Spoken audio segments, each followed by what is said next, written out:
2 वेळा मंत्रिपद हुकलेल्या ओळा-माजिवडा विधानसभा मतदारसंघाचे शिवसेनेचे आमदार प्रताप सरनाईक यांची अखेर महायुतीच्या सरकारमध्ये मंत्रिपदी वर्णी लागली। सरनाईक हे ओळा-माजिवडा मतदारसंघातून सलग 4 वेळा आमदार म्हणून निवडून गेले असून नुकताच झालेल्या विधानसभा निवडणुकीत त्यांना 1 लाखांच्या वर मताधिक्य मिळालं होतं। वर्धा जिल्ह्याचे असलेले प्रताप सरनाईक हे गेले 3 वर्ष ओळा-माजिवडा मतदारसंघाचं नेतृत्व करत आहेत। तर यावेळी देखील याच मतदारसंघातून चौथ्यांदा ते मोठ्या मताधिक्यानं निवडून आलेत। 2008 साली त्यांनी राष्ट्रवादीला रामराम ठोकून त्यांनी शिवसेनेत प्रवेश केला। त्यानंतर शिवसेनेत उभी फूट पडल्यानंतर सरनाईक हे एकनाथ शिंदे यांच्या शिवसेनेसोबत गेले आणि शिंदेंच्या शिवसेनेतून त्यांची आता महायुतीच्या सरकारमध्ये शिवसेनेच्या कोट्यातून अखेर मंत्रिपदी वर्णी लागली आहे। सरनाईक यांनी 1995 मध्ये विद्यार्थी संघटनेच्या माध्यमातून आपल्या राजकीय प्रवासाला सुरुवात केली। 1996 मध्ये ठाणे महापालिकेच्या शिक्षण मंडळ सदस्यपदी त्यांची निवड झाली। त्यानंतर सन 1992 ते 1997 या कालावधीत ते ठाणे परिवहन समितीचे सदस्य होते। सन 1997 ते 2008 मध्ये सलग 3 वेळा ठाणे महापालिकेचे नगरसेवक म्हणून ते निवडून गेले। सन 2009 साली MMRDAच्या सदस्यपदी त्यांची निवड झाली। त्यानंतर शिवसेनेच्याच तिकिटावर सन 2009 साली ओळा-माजिवडा मतदारसंघातून पहिल्यांदा ते विधानसभेवर निवडून गेले।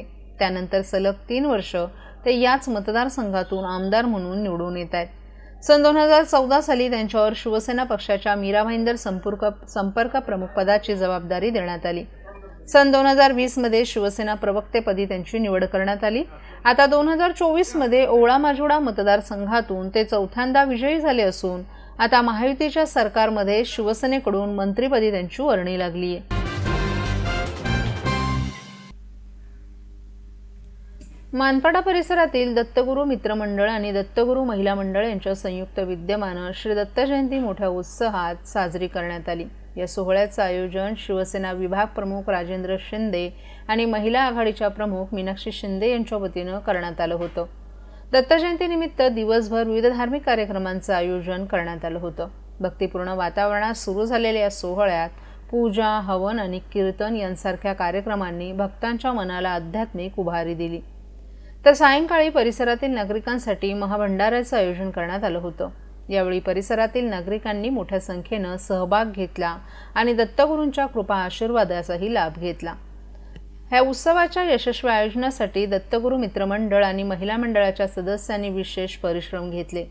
मानपाडा परिसरातील नागरिकांनी या धार्मिक सोहळ्याला उत्तम प्रतिसाद दिला आणि दत्तगुरूंच्या चरणी आपली श्रद्धा व्यक्त केली। यांच्या मिसेस सुद्धा आता या ठिकाणी दर्शन घेऊन गेलेले आहेत। कसं वाटतंय, काय सांगाल? खऱ्या अर्थाने आज खूप आनंद होतोय, कारण गेली 25 वर्ष या औदुंबराच्या खाली दत्ताचा निवास होता आणि ते छोटंसं घर होतं त्यांचं आणि आज मोठ्या स्वरूपात त्यांचं देवळाचं स्वरूप दिलेलं आहे आणि त्या घरात त्यांचं आगमन झालेलं आहे आणि दत्त जयंतीचा उत्सव मोठ्या जल्लोषात मानपाड्यातले नागरिक साजरा करतात। तुम्ही बघत असाल की भक्तीचा पूर इथे ओसंडून वाहतोय, कारण नागरिक स्वतःहून इथे येत आहेत कोणतंही आमंत्रण न देता। आणि मला असं वाटतं गेली 26 वर्ष 5 ते 6 हजार लोक भंडाऱ्यासाठी इथे येत असतात आणि ह्याचंच प्राणप्रतिष्ठापना नवीन मूर्तीची करण्यात आल्यामुळे मला असं वाटतं की आपण जत्रेचं पण आयोजन केलेलं आहे आणि मानपाड्यातील नागरिकांसाठी ही एक वेगळी मेजवानी आपण दिलेली आहे आणि खऱ्या अर्थाने दत्त जयंती उत्सव हा मोठ्या प्रमाणात साजरा केला गेला आहे। काय शुभेच्छा असते दत्त जयंतीनिमित्त नागरिकांना? मला असं वाटतं की दत्त जयंतीनिमित्त सगळ्यांना खूप साऱ्या शुभेच्छा आहेत। सगळ्यांना सुख, समाधान, भरभराटीचं हे पुढचं येणारं वर्ष जावं हीच ईश्वरचरणी प्रार्थना आहे। आणि दत्त म्हणजे ब्रह्म विष्णू महेश, मला असं वाटतं की विश्वाचे रचयिता आहेत तिघं पण, आणि त्यांचं स्थान आमच्या मानपाड्यामध्ये निर्माण झालेलं आहे। तर मला असं वाटतं सगळ्यांना सुखी आणि समाधानी ते ठेवतो। परभणी येथे डॉक्टर बाबासाहेब आंबेडकर यांच्या पुतळ्यावरील दगडफेक आणि संविधानाच्या प्रतिकृतीची विटंबना याच्या निषेधार्थ आंदोलन करणाऱ्या सोमनाथ सूर्यवंशी या तरुणाचा पोलीस कोठडीत संशयास्पद मृत्यू झालाय। याच्या निषेधार्थ विविध आंबेडकरी संघटनांच्या वतीनं जिल्हाधिकारी कार्यालयासमोर जोरदार निदर्शनं करण्यात आली। दरम्यान आंबेडकरवादी संघटनांच्या वतीनं जिल्हाधिकारी कार्यालय ते तहसील कार्यालय अशी निषेध रॅली काढण्यात आली। परभणी येथे एका समाजकंटकानं डॉक्टर बाबासाहेब आंबेडकर यांच्या पुतळ्यावर दगडफेक केली होती। तसंच तेथील संविधानाच्या प्रतिकृतीची नासधूसही केली होती। त्यानंतर संपूर्ण परभणी शहरात जनक्षोभ उसळला होता। या प्रकरणी सोमनाथ सूर्यवंशी या कार्यकर्त्यास अटक करण्यात आली। पोलिसांच्या कोठडीत असताना त्याचा संशयास्पद मृत्यू झाला। हा मृत्यू नैसर्गिक नसून त्याला ठार मारण्यात आला असल्याचा आरोप करत पीपल्स रिपब्लिकन पक्षाचे प्रदेश उपाध्यक्ष राजाभाऊ चव्हाण, ज्येष्ठ सामाजिक कार्यकर्ते आबासाहेब चासकर, पीआरपीचे जिल्हा महासचिव शंकर जमदाडे, पीआरपीच्या महिला अध्यक्षा मीना अलिंग, संदीप खांबे, प्रमोद इंगळे यांच्या नेतृत्वाखाली जिल्हाधिकारी कार्यालयासमोर जोरदार निदर्शनं करण्यात आली। यावेळेस कार्यकर्त्यांनी पोलिसांच्या कारभाराविरोधात जोरदार घोषणाबाजी केली। सोमनाथ सूर्यवंशी याचा नैसर्गिक मृत्यू झालेला नसून तो अनैसर्गिक मृत्यू असल्याचं राजाभाऊ चव्हाण यांनी सांगितलं। पोलिसी मारहाणीमुळेच सोमनाथ दगावलाय याची चौकशी करून पोलीस अधीक्षक, वरिष्ठ पोलीस निरीक्षक आणि तपासी अंमलदार यांना बडतर्फ करावं। पुतळ्यावर दगडफेक करणाऱ्यामागील मास्टर ऑफ माइंडचा शोध घ्यावा, अन्यथा हे आंदोलन अधिक तीव्र करण्यात येईल असा इशारा देण्यात आला। तर आबासाहेब चासकर यांनी सोमनाथ सूर्यवंशी याचा मृत्यू नसून खून झालेला आहे, त्याचा निषेध म्हणून आम्ही हे आंदोलन करत आहोत। जर सोमनाथच्या मारेकऱ्यांना अटक न झाल्यास राज्यभर जनक्षोभ उसळेल असा इशाराही त्यांनी यावेळी दिला।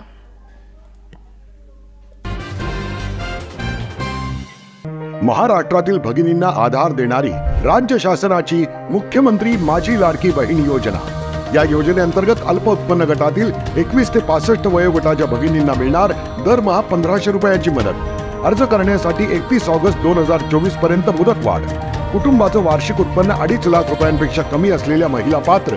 कुटुंबाकडे पिवळं किंवा केशरी रेशन कार्ड असल्यास उत्पन्नाचा दाखला आवश्यक नाही। पांढरं रेशन कार्ड असेल किंवा रेशन कार्ड नसेल तर कुटुंबाचं वार्षिक उत्पन्न 2.5 लाखांपेक्षा कमी असल्याचा दाखला आवश्यक। योजनेसाठीचा ऑनलाईन अर्ज नारी शक्ती दूत ॲपवरून किंवा पोर्टलवर भरता येईल। ज्या भगिनींना ऑनलाईन अर्ज भरता येत नसेल त्यांच्यासाठी अंगणवाडी, ग्रामपंचायत, वॉर्ड ऑफिस, सेतू सुविधा केंद्रामध्ये किंवा आशाताई बचत गटाच्या CRP यांची मदत उपलब्ध। आता आपल्याला अभिमानाने म्हणता येईल, सुखी आणि सुरक्षित आहे माझी लाडकी बहीण।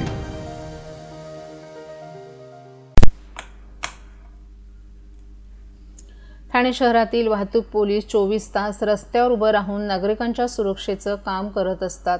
तसंच वाहतूक सुरळीत करण्यामागे काम ही या वाहतूक पोलिसांचं अत्यंत असल्यामुळे वाहनांच्या धुरामुळे होणारं प्रदूषण, तसंच 24 तास रस्त्यावर उभं राहण्याने पायावर आणि शरीरावर पडणारा ताण यामुळे त्यांच्या आरोग्याचा प्रश्न निर्माण होत असतो।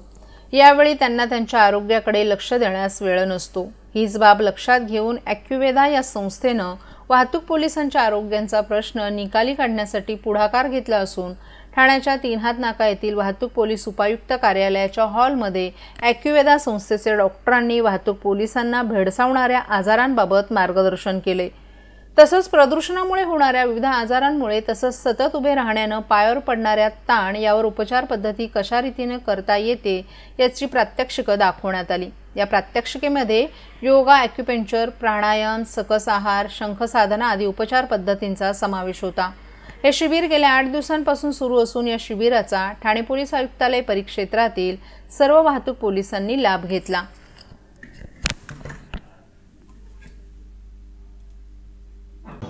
आपण ठाणे येथे ट्रॅफिक पोलीस हवालदारांसाठी, ट्रॅफिक पोलीस कंट्रोलरसाठी आपण ॲक्युपंक्चर, योगा, कायरोप्रॅक्टिक, कपिंग यांचं आपण त्यांना मोफत शिबिर, आज 1 दिवसाचं शिबिर आपण आयोजित केलेलं आहे। त्याच्यामध्ये आपण त्यांना स्पेशली त्यांचे जे त्रास आहेत, व्हेरिकोज वेन आणि फुफ्फुसांचे आजार, आणि स्पेशली आता जास्त सरांनी सांगितलं, DCP सरांनी सांगितल्याप्रमाणे त्यांनी लंग्स कॅन्सरचं प्रमाण वाढतं आहे, त्याच्यावरती आपण त्यांना उपचार तर देतोच आहोत, पण घरी योगा, प्राणायाम आणि प्राथमिक उपचार यांचं प्रात्यक्षिक पण देतोय आणि मार्गदर्शनही करतोय। मूळ उद्देश काय आहे? मूळ उद्देश हाच आहे की ॲलोपॅथी ट्रीटमेंट जे आहेत, आता ॲलोपॅथी ट्रीटमेंट सगळ्यांनाच नाही परवडत आणि त्याचे ॲडव्हर्स इफेक्ट व्हायला लागतात। त्याच्यामुळे ज्यांचे जे शारीरिक त्रास आहेत हे विना औषध उपचारही बरे होऊ शकतात। आज 30 वर्ष झाले मी या क्षेत्रामध्ये आहे। या क्षेत्रामध्ये मी प्रॅक्टिस करते। ठाण्यामध्येच माझं क्लिनिक आहे ॲक्युवेदा नावाचं, कासारवडवलीला आहे, येऊरला आहे आमचं। आम्ही तिथे जवळजवळ 36 प्रकारच्या ट्रीटमेंट्स आम्ही करतो आणि त्याच्यातून आम्ही सगळे आमचे विना औषध उपचार असतात। त्याच्यामध्ये योगा आलं, तुमचं ॲक्युपंक्चर आलं, प्राणायाम आलं, आहार आलं, योग निद्रा आलं, शंख शंखसाधना म्हणून अजून एक आमचे ट्रीटमेंट आहे, ती आम्ही त्यांना देत असतो. आणि मूळ उद्देश म्हणजे की जास्तीत जास्त ट्रॅफिक हवालदारांना याचा लाभ घेता यावा, याच्यासाठी आम्ही ठाण्यात तर करतोच आहे, पण आता बघू पुढे आम्हाला जसं अपॉर्च्युनिटीज येतील त्याप्रमाणे मग आम्ही पूर्ण महाराष्ट्रामध्ये पण करायची आमची इच्छा आहे. ट्रॅफिक आता तुम्ही सगळ्यांनी बघितले असेल की ट्रॅफिक हवालदार हे सतत उभे असतात. त्यांची ड्युटी जी असते 7 तासाची असो, 8 तासाची असतो किंवा 12 तासाची असतो, ते कंटिन्यूस उभे असतात. कंटिन्यूस उभे असल्यामुळे एकतर त्यांना व्हेरिकोज वेन्सचा त्रास व्हायला लागतो. व्हेरिकोज वेन आणि एकदा चालू झाले की त्यांच्यावरती बघायला गेलं तर ॲलोपॅथीमध्ये पण उपचार नाही आहे, पण आपण प्राथमिक उपचार जर त्यांना सांगितले तर त्यांना नियंत्रण बसेल. आणि शिवाय प्रदूषणामध्ये उभे असतात सतत, तर त्यांना लंग कॅन्सर, श्वासाचे रोग, सायनस, डोकेदुखी हे आजार पण त्यांना जास्त व्हायला लागलेले आहेत. तर त्यांना जास्तीत जास्त त्यांच्या आजारावरती त्यांना सोल्युशन्स मिळावे याच्यासाठी आम्ही कार्यरत आहोत. थँक्यू.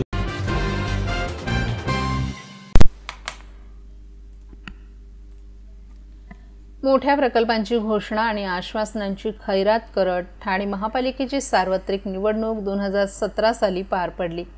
निवडणुकीपूर्वी जाहीर केलेल्या वचननाम्यात सत्ताधाऱ्यांकडून ठाणेकरांना मोठी दिवास्वप्न दाखवण्यात आली. यातील काही प्रकल्प मार्गी लागले असले तरी यातील बहुतांश प्रकल्पांना गती मिळू शकली नाही, तर काही प्रकल्प अजूनही कागदावरच आहेत.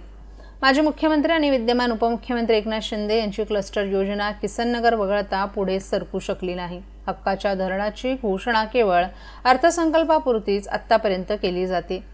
शहरातील धोकादायक इमारतींचा प्रश्न अजूनही इतक्या वर्षात महापालिकेला सोडवता आला नाही. बिघडलेलं घनकचरा व्यवस्थापन, वॉटर रिमॉडेलिंग योजना, वर्तुळाकार मेट्रो, याशिवाय इंटिग्रेटेड मोबॅलिटी प्लॅन, 3 हात नाका येथे आंतरराष्ट्रीय दर्जाचं मल्टीलेवल उड्डाण पूल, अंतर्गत जलवाहतूक आणि स्नो वर्ल्ड पार्क असलेले सर्व प्रकल्प केवळ कागदावरच आहेत.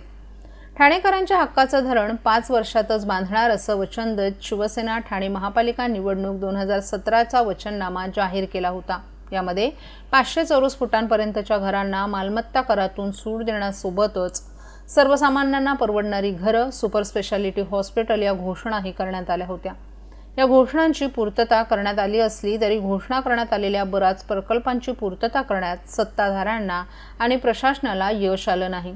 जलद वाहतुकीसाठी बायपास मार्ग, मल्टीलेवल उड्डाण पूल, अत्याधुनिक घनकचरा प्रकल्प, युवकांसाठी रोजगार मार्गदर्शन, महिलांच्या सुरक्षेसाठी ॲप, जागतिक दर्जाच्या शिक्षण संस्थांमार्फत शिक्षणाची संधी, ज्येष्ठ नागरिकांसाठी महापालिका रुग्णालयांमध्ये स्वतंत्र कक्ष असे अनेक प्रकल्प अजूनही कागदावरच आहेत.